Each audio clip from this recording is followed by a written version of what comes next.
Hello everyone, this is Vijendra Kumar, your chemistry educator. आज हम लोग sure short questions for JEE Main की series में लेक्चर 2 करने वाले हैं, जहां पर मैं आपको जेई मेन के लिए कुछ श्योर शॉर्ट क्वेश्चंस कराऊंगा, श्योर शॉर्ट प्रॉब्लम्स कराऊंगा, जिनसे आपको डेफिनेटली फायदा होगा और हम एक्सपेक्ट कर सकते हैं कि इनमें से कुछ सवाल आपके एग्जाम में जरूर आएंगे, डायरेक्ट आएंगे। ठीक है, तो आप ध्यान से देखिएगा।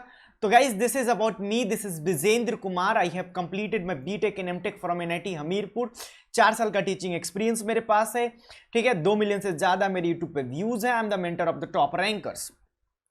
आपको टेलीग्राम चैनल जरूर ज्वाइन करना है, डिस्क्रिप्शन में लिंक दिया गया। सुपर जेई का टेलीग्राम चैनल और मेरा पर्सनल टेलीग्राम चैनल, दोनों टेलीग्राम चैनल आपको ज्वाइन करने हैं। अगर आप बात करेंगे अनअकैडमी प्लस का, तो इंडिया के सारे टॉप एजुकेटर्स यहां पढ़ाते हैं। यहां पे लाइव क्लास होती है, वीकली टेस्ट होता है, स्ट्रक्चर्ड कोर्सेज, अनलिमिटेड एक्सेस आपको प्रोवाइड किया जाता है। अगर आप आइकॉनिक ज्वाइन करते हैं तो यहाँ पे आपको personal guidance, study planner, study material, expert guidance और टेस्ट एनालिसिस प्रोवाइड की जाती है। देखिए, आइकॉनिक में आपको 1-to-1 मेंटोरशिप प्रोवाइड की जाती है। तो आइकॉनिक कौन से बच्चे लेंगे? जिनको मेंटोरशिप चाहिए, जिनको पर्सनल गाइडेंस चाहिए, वो आइकॉनिक लेंगे। ठीक है, और प्लस में आपको इंडिया के बेस्ट एजुकेटर पढ़ाएंगे, इंटरेक्टिव लाइव क्लासेस होगा, कभी भी आप डाउट पूछ सकते हैं, स्ट्रक्चर कोर्स एंड पीडीएफ आपको मिलेगा, लाइव टेस्ट एंड क्विजेज होंगे आपके लिए।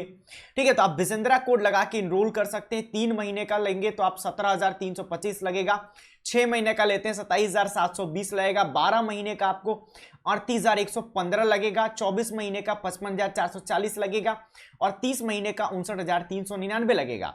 तो आप ये कोड जरूर यूज करें जब भी आप अनअकैडमी पे जाएं, जहां भी कोड की जरूरत हो, अनअकैडमी प्लस ज्वाइन करें या कोई टेस्ट देना हो, ये कोड लगाएं। ठीक है, ये कोड लगाएंगे आपको मैक्सिमम डिस्काउंट मिलेगा। अगर हम बात करें आइकॉनिक का, तो आइकॉनिक में 6 महीने का 34,200, 12 महीने का 58,500, 18 महीने का 72,000, 24 महीने का 90,000 लगता है after using this code Vijendra. Offer चल रहा है, तो अगर आप 6 महीने का लेते हैं, 6 महीने का लेते हैं, तो 1 महीना आपको यहां पे फ्री मिल रहा है। ठीक है, 6 पे 1 फ्री मिल रहा है और 18 पे 3 फ्री मिल रहा है। अगर आप ये कोड लगा लेते हैं तो आपको एडिशनल 10% का डिस्काउंट भी मिल जाएगा। तो जहां भी जरूरत हो ये कोड आपको जरूर लगाना है। चलिए आगे बढ़ते हैं और देखते हैं हम बैचेस के बारे में। तो अनअकैडमी पर रिवीजन बैचेस बहुत सारे शुरू हो रहे हैं। अगर देखेंगे तो आप 3 तारीख से एक बैच ऑलरेडी स्टार्ट हो गया, 10 तारीख से एक बैच रिवीजन बैच स्टार्ट हो रहा है 12th के बच्चों के लिए स्पेशली। ये 12th और ड्रॉपर के लिए है रिवीजन बैच, ये रैपिड रिवीजन बैच 12th और ड्रॉपर के लिए 10 तारीख से एक और शुरू हो रहा है।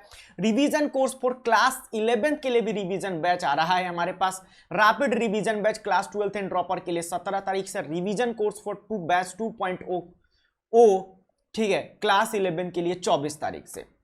और Unacademy champion league is back, जहां पर आपको all India test series, all India level का टेस्ट है। ये बहुत सारे आप प्राइजेस जीत सकते हैं। 2 स्टेजेस में होगा, ग्रुप स्टेजेस होंगे आपके 10, 14 और 21 नवंबर को, और फाइनल होगा 28 नवंबर को। ग्रुप स्टेज में आपको 25 सवाल मिलेगा और 5 से 6 बजे के बीच में होगा। फाइनल होगा 28 तारीख को, इसमें 75 सवाल आपको मिलेगा, 5 से 8 बजे के बीच में होगा। ठीक है, अब प्राइस की बात करोगे तो धमाकेदार प्राइस है। अगर 1 से 10 आपकी रैंक आती है, इन दैट केस आपको 20,000 का प्राइस मिलेगा, 100% की स्कॉलरशिप मिलेगी। अगर आपकी 11 से 30 आती है तो 10,000 का प्राइस मिलेगा, 50% की स्कॉलरशिप मिलेगी। 31 से 50 आती है 6,000 का प्राइस मिलेगा और 25% की स्कॉलरशिप मिलेगी। ठीक है, अगर आप फाइनल की बात करेंगे, रैंक 1 को 1 लाख का प्राइस मिलेगा, 100% की स्कॉलरशिप मिलेगी। 2 और 3 वाले को 60,000 का प्राइस मिलेगा, 100% की स्कॉलरशिप मिलेगी। 4 से 10 वाले को आपको यहां पे देख सकते हैं 5,000 का प्राइस यहां पे मिलेगा और 100% की स्कॉलरशिप मिलेगी। 11 से 30 वाले को 50% का स्कॉलरशिप मिलेगा। तो आप ये कोड लगाइए और इसमें जरूर पार्टिसिपेट कीजिए। Use this code and participate in this test.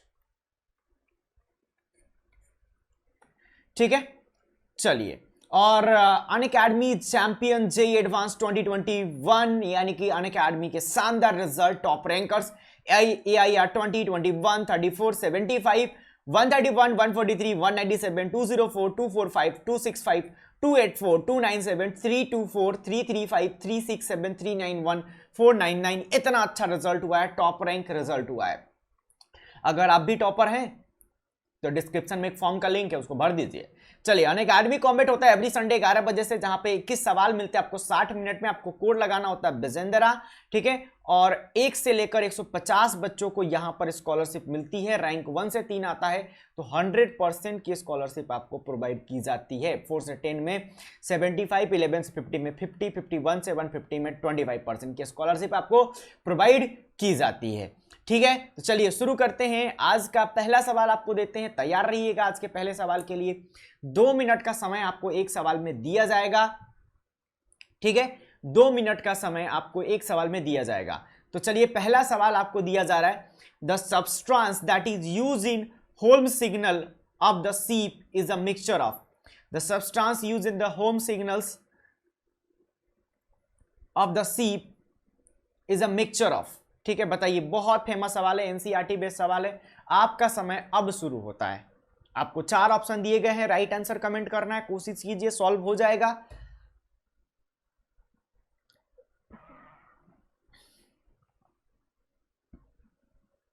Pure NCERT based सवाल है ये, और जेईई में इनका पूछा हुआ सवाल है। प्योर एनसीईआरटी बेस्ड और जेईई में इनका पूछा हुआ सवाल है ये।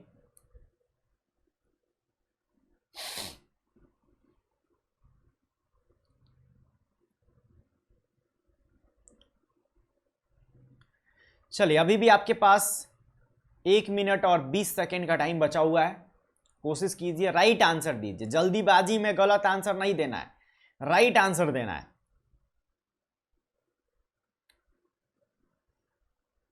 चलिए, उम्मीद करता हूं बहुत सारे बच्चों के राइट आंसर आ गए होंगे, निकल गया होगा आपका answer.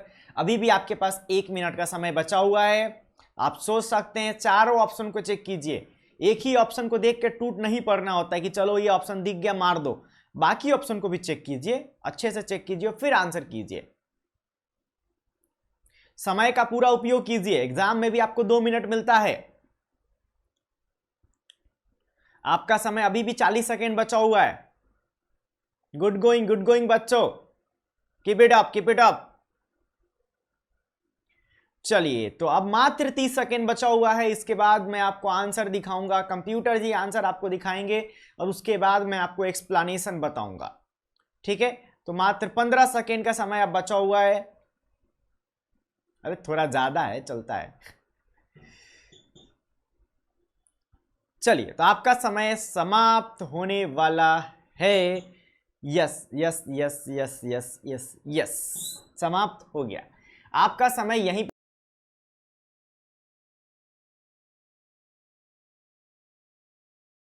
Right answer is a. जब इसको हम पानी में डालते हैं CaC2 प्लस Ca3P2 को, तो होता क्या है, इसको पानी में डाल रहे हैं और इसको पानी में डाल रहे हैं, तो यहां से क्या बनेगा, CaOH whole twice plus C2H2, और यहां से क्या बनेगा, वही CaOH whole twice plus PH3।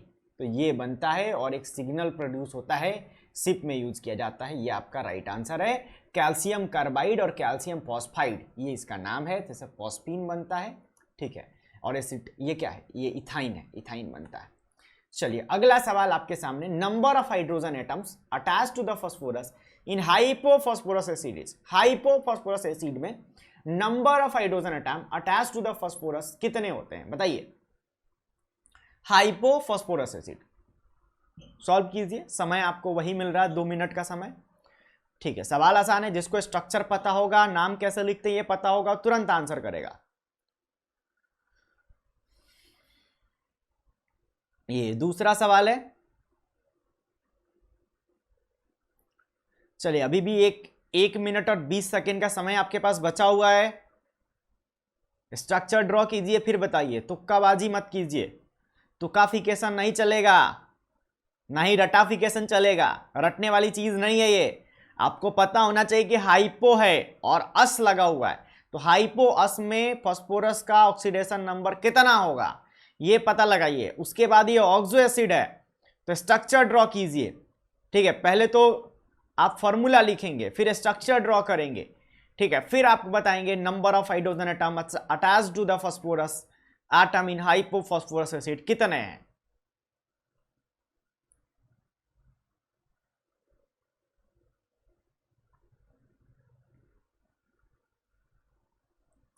चलिए 30 सेकंड का समय अभी भी आपके पास बचा हुआ है, सोचिए समझिए बताइए। उम्मीद करता हूं मैक्सिमम बच्चों ने कर लिया होगा। तो अब आपको राइट आंसर बताने का समय नजदीक आ रहा है, तो मैं थोड़ी ही देर में आपको राइट आंसर बताऊंगा, फिर एक्सप्लेनेशन भी दूंगा।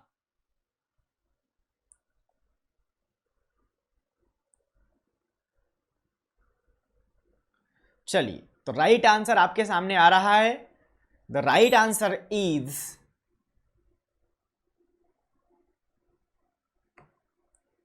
ये रहा आपका सही आंसर, दैट इज सी, यानी कि 2। चलिए हम बनाते हैं इसको, क्या है हाइपोफॉस्फोरस। देखिए ऑस जहां भी आता है उसका मतलब होता है लोअर ऑक्सीडेशन स्टेट, और हाइपो का भी मतलब होता है लोएस्ट, मतलब जो लोअर है उसमें भी 2 ऑक्सीडेशन स्टेट पॉसिबल हो सकता है, L1 L2, तो उसमें जो छोटा वाला होगा। अब फॉस्फोरस में कितना ऑक्सीडेशन स्टेट पॉसिबल होता है? एक आपका पॉसिबल है, क्या क्या पॉसिबल है? 5 पॉसिबल है, 4 पॉसिबल है, ठीक है, 3 पॉसिबल है, 1 पॉसिबल है। ये दोनों हाई वाले में, ये दोनों लो वाले में। तो लो वाले में से सबसे लोएस्ट कौन है? +1, मतलब फास्फोरस का ऑक्सीडेशन स्टेट +1 होगा। तो कंपाउंड क्या हो सकता है? H3PO2। देखिए 2 दूना 4 में से 3 गया, 1 हो गया, तो H3PO2 आपके पास फॉर्मूला आ गया। अब इसका स्ट्रक्चर ड्रॉ करना है H3PO2 का। तो P डबल बॉन्ड O तो आएगा क्योंकि ऑक्सो एसिड है, और OH तो आएगा, ठीक है। बस ऑक्सीजन गया और 2 हाइड्रोजन और बचा हुआ है, तो 1 हाइड्रोजन यहां आ गया, 1 हाइड्रोजन यहां आ गया। तो कितना हाइड्रोजन फास्फोरस से जुड़ा है? 2। और कितना हाइड्रोजन ऑक्सीजन से जुड़ा है? 1, ठीक है। तो आपका आंसर हो गया 2। कोई डाउट है? Any doubt? No doubt? चलिए आगे बढ़े, अगला सवाल। चलिए अगला सवाल है, which of the following statement is true? H3PO3 is a stronger acid than H2SO3. In aqueous medium, HF is a stronger acid than HCl. HClO4 is bigger acid than HClO3. HNO3 is a stronger acid than HNO2. बताइए, आपके पास 2 minute से कम का समय मैं आपको दे रहा हूं, क्योंकि पहले मैं क्या करता था, सवाल पढ़ के टाइमर शुरू करता था, और पहले से ही टाइमर शुरू कर दे रहा हूं। मुझे लगता है कि आप लोग तेज हैं, आप लोग जल्दी आंसर दे रहे हैं, इसीलिए थोड़ा सा टाइम आपको कम दिया जा रहा है। तो चलिए बताइए, टाइम अभी भी आपके पास है पूरा, बताइए।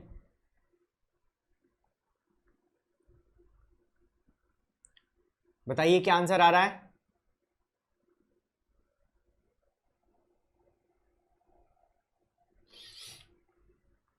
एक मिनट का समय अभी भी आपके पास बचा हुआ है।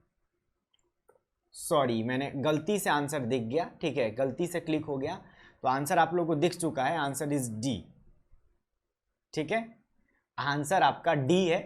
थोड़ा पहले ही आंसर मैंने बता दिया, बट जो बच्चे तेज होंगे उन्होंने आंसर कर दिया होगा।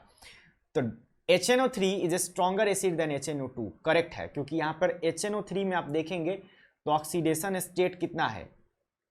HNO2 है ये, HNO3 भी है आपके पास। 3 में कितना? 3 दूना 6 में से 1 गया 5, और यहाँ पे 2 दूना 4 में से 1 गया 3, ठीक है, राइट। तो अगर ऑक्सीडेशन नंबर ज्यादा होता है तो एसिडिक स्ट्रेन ज्यादा होता है। आपके पास अगर HOS है और LOS है, तो HOS का एसिडिक स्ट्रेन ज्यादा होता है, मोर एसिडिक, और ये क्या होगा? Less acidic. क्योंकि ऑक्सीडेशन नंबर बढ़ेगा तो क्या होगा? आप कह सकते हैं इलेक्ट्रॉन निगेटिविटी बढ़ जाएगा, तो क्या होगा? H+ जल्दी रिलीज होगा, ठीक है। अब ये बोल रहा है HClO4 is a weaker acid than HClO3, नहीं, HClO4 स्ट्रॉन्गर एसिड है, क्योंकि यहाँ पे ऑक्सीडेशन नंबर +7 आएगा, और यहाँ पे 3 6 में से 1 5 आएगा, ठीक है। In aqueous medium HF is a stronger acid than HCl, नहीं, HCl ज्यादा अच्छा एसिड है, क्योंकि जब हम ये हम लोग ग्रुप में बात कर रहे हैं, तो जब भी ग्रुप में बात करते हैं साइज देखते हैं, साइज देखेंगे तो HCl का साइज बड़ा है, तो यहाँ पे H+ जल्दी रिलीज होगा, बॉन्ड वीक है, बॉन्ड बड़ा है, ठीक है। तो आपका ये क्या हो गया? गलत हो गया, ठीक है, ये भी गलत हो गया, ठीक है, ये भी गलत है। अगला सवाल, stability of dihalide of SI, stability of dihalide of SiGSNPb increases steadily in the sequence. Dihalide का स्टेबिलिटी का ऑर्डर बता देना, एकदम पूरा प्योर NCERT बेस्ड चल रहा है, बेसिक कॉन्सेप्ट पे चल रहा है, और सब JEE मेन का पूछा हुआ सवाल है। सब का सब जेई मेन का पूछा हुआ सवाल है, सब।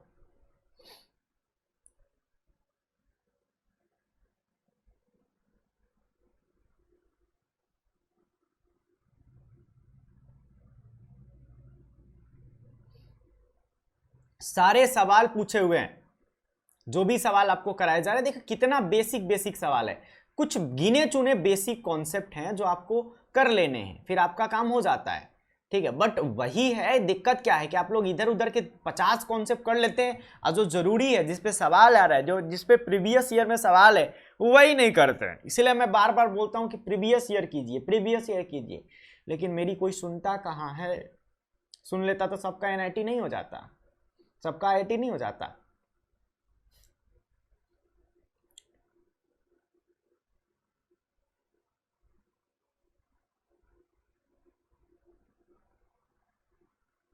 चलो बताओ, 30 सेकंड का समय अभी भी बचा हुआ है।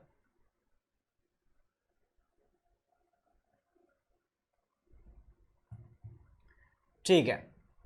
Stability of di halides of SI G S N P B increases in the sequence. किस सीक्वेंस में इंक्रीज करता है? Stability of di halides of SI G S N P B increases in the sequence. समय आपका समाप्त हुआ, right answer बताने का समय आ चुका है। Then right answer is C, C is the right answer. ठीक है, अब कैसे बनाएंगे इसको, हम लिखते हैं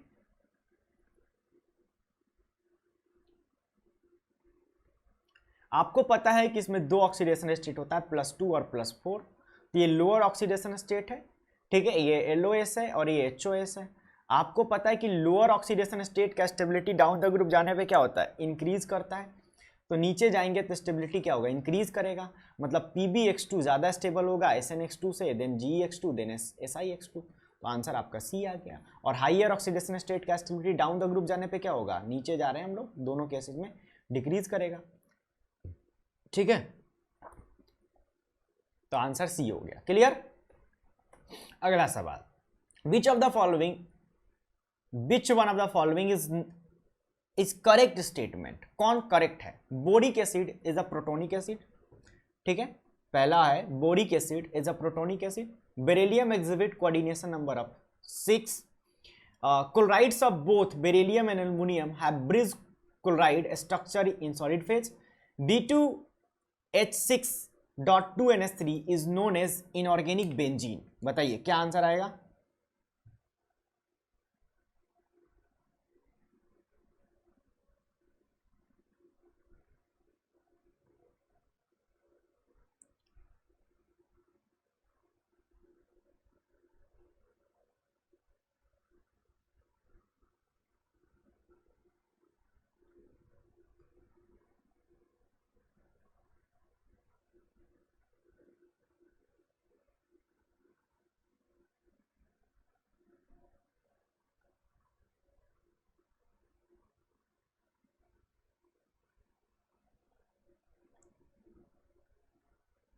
बताइए क्या आंसर आएगा?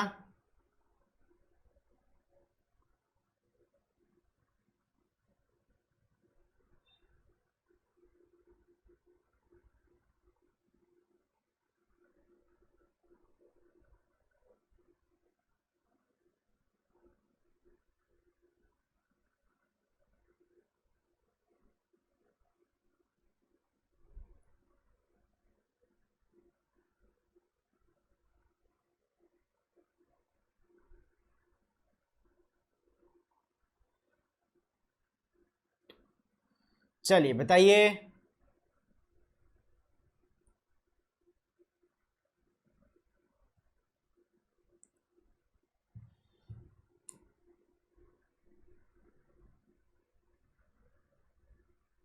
तो right answer is C, C right answer है। ठीक है, कौन करेक्ट है?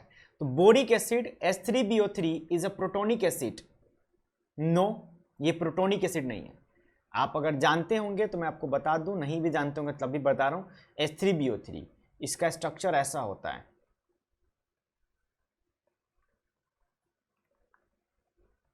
This is not a protonic acid, ये प्रोटोनिक एसिड नहीं होता है, ये लेविस एसिड होता है, ठीक है।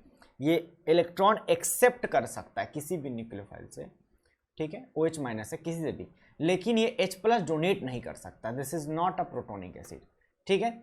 Beryllium exhibit coordination number of 6, never, ये बेरिलियम आपका मैक्सिमम कोवैलेंसी 4 होता है, ठीक है। और ये इनऑर्गेनिक बेंजीन बिल्कुल नहीं है, इनऑर्गेनिक बेंजीन होता है B3N3S6, ये इनऑर्गेनिक बेंजीन होता है, तो ये आपका गलत है, ठीक है। Chlorides of both beryllium aluminium have bridge chloride structure in their solid phase, ये करेक्ट है, ठीक है, C is the correct one. चलिए अगला सवाल देखिए। In which of the following arrangement the sequence is not strictly according to the property written against it, बताइए।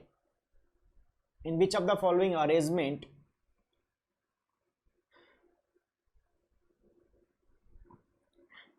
sequence is not strictly according to the property written against it?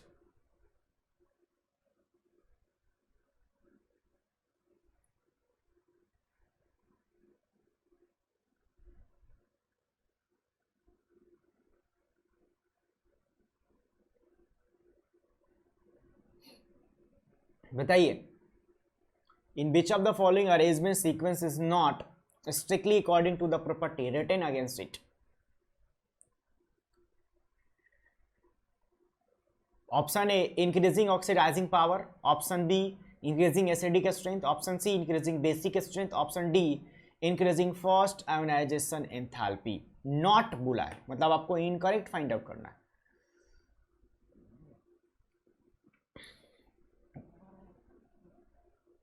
Not बोला है, incorrect find out करना है, ध्यान से देखिए। In which of the following arrangements the sequence is not strictly according to the property written against it?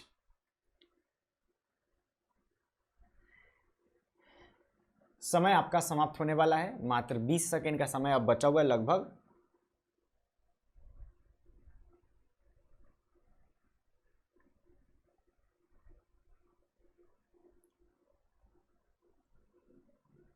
ठीक है, आपका समय समाप्त हुआ, अब आपको राइट आंसर दिखाया जा रहा है। क्या लग रहा है, क्या आंसर आ रहा है आप लोगों का?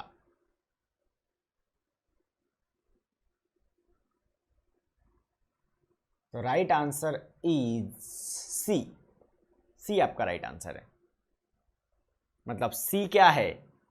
Not strictly according to the property written against it, ठीक है, समझ रहे हैं? तो मतलब ये आपका गलत है, ये गलत है, ठीक है। तो चलिए, तो इसी के साथ आज का लेक्चर हम लोग खत्म करने जा रहे हैं, और उससे पहले आप लोगों से रिक्वेस्ट है कि आप टेलीग्राम चैनल जरूर ज्वाइन कर लीजिए। दो टेलीग्राम चैनल आपको ज्वाइन करना है, आपको सुपर जेई का भी टेलीग्राम चैनल ज्वाइन करना है और मेरा भी टेलीग्राम चैनल ज्वाइन करना है। दोनों टेलीग्राम चैनल का लिंक आपको डिस्क्रिप्शन में दिया गया है। और सुपर जेई तो आप टेलीग्राम पे जाके सर्च भी कर सकते हैं, आप सुपर जेई जैसे ही सर्च करेंगे आपको हमारा टेलीग्राम चैनल मिल जाएगा। बहुत फेमस टेलीग्राम चैनल है, आप ज्वाइन करेंगे तो सारे लेक्चर की नोटिफिकेशंस आपको मिलती रहेगी। और मेरा Telegram channel, personal Telegram channel, ये भी आप जरूर ज्वाइन करें। और अनअकैडमी प्लस की बात करते हैं तो यहाँ पे इंडिया के सारे टॉप एजुकेटर पढ़ाते हैं, लाइव क्लासेज यहाँ पे होती है, वीकली टेस्ट होता है, स्ट्रक्चर कोर्सेज, अनलिमिटेड एक्सेस आपको यहाँ पे प्रोवाइड किया जाता है। आइकॉनिक की बात करेंगे तो यहाँ पे personal guidance, study planner, study material, expert guidance और टेस्ट एनालिसिस आपको प्रोवाइड की जाती है। अगर आप प्राइस की बात करेंगे तो बिजेंद्रा कोड लगाने के बाद प्लस की प्राइस हो जाए 3 महीने का 17,000, 6 महीने का 27,000, 12 महीने का 38,000, 24 महीने का 55,000 और 30 महीने का 59,000। अगर आप आइकॉनिक की बात कीजिएगा 6 महीने का 34,000, 12 महीने का 58,000, 18 महीने का 72,000, 24 महीने का 90,000 लगता है, ठीक है। तो अगर कोई भी कंटेंट आपको लगता है इनअप्रोप्रिएट है तो आप उससे रिपोर्ट कर सकते हैं। डिस्क्रिप्शन में एक फॉर्म का लिंक दिया गया, उसे आप भर सकते हैं और उसे भर के आप रिपोर्ट कर सकते हैं, उसके लिए अनअकैडमी आपको प्राइस देगा, ठीक है। तो थैंक यू वेरी मच बच्चों, चैनल को सब्सक्राइब कर लो, बेल आइकन को दबा दो। कल भी हम लोग सेम टाइम पे श्योर शॉर्ट क्वेश्चन लेक्चर 3 करेंगे, तो जरूर आना, ठीक है। इसी तरह के कुछ और सवालों के साथ मैं कल वापस आऊंगा। ओके, अभी के लिए bye bye, take care, all the best.